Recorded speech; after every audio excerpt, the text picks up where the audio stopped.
everybody, I am Winexperience, and today I'm going to show you how to speed up Windows 7. First of all, you will need to clean up your system, like uninstall unnecessary programs, like programs that you don't use them at all, and also you'll need to delete some unnecessary files stored on the Windows 7 hard drive to get more disk space. And by the way, you can use a program like CCleaner. This thing is really useful.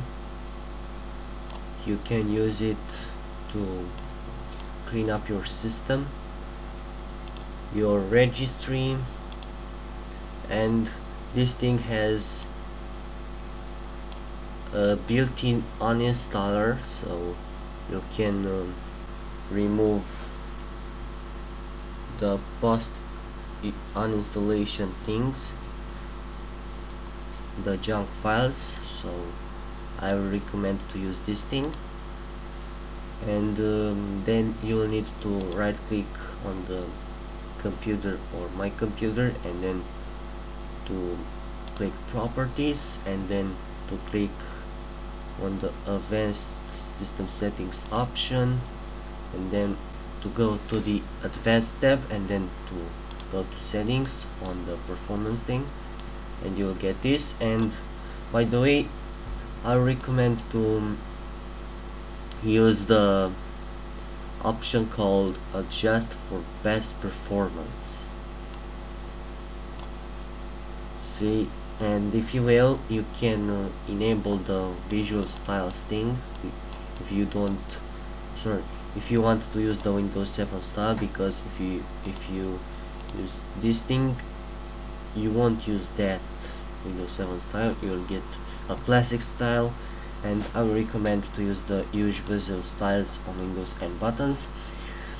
If you will, you can use the arrow thing and the animations and the arrow peak thing and the transparency, like these things, these animations. If you like them, you can keep them, if you will.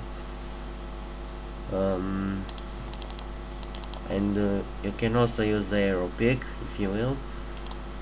So I will recommend to keep these things, because maybe you will need that. Sorry. And then click apply, and then OK, and then go to start, and then run. For example, I have the run options, but by default you can use the search thing, and then type msconfig.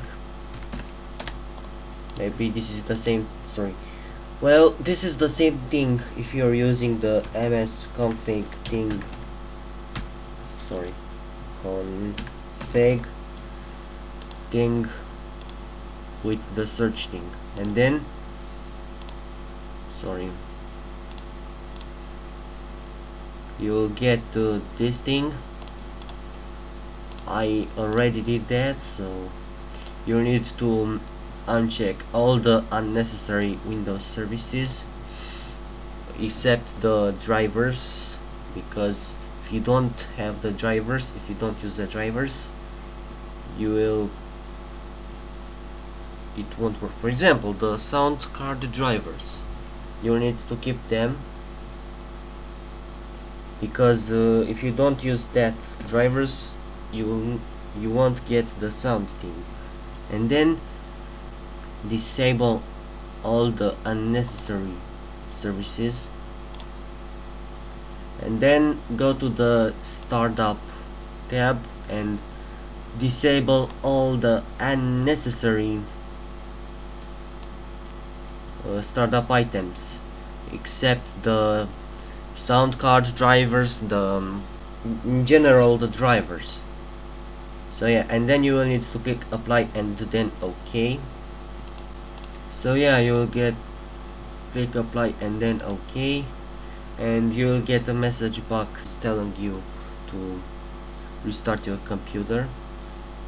You will need to check the thing don't show the message again or something else, and then to click on the exit without restart button, and here it is.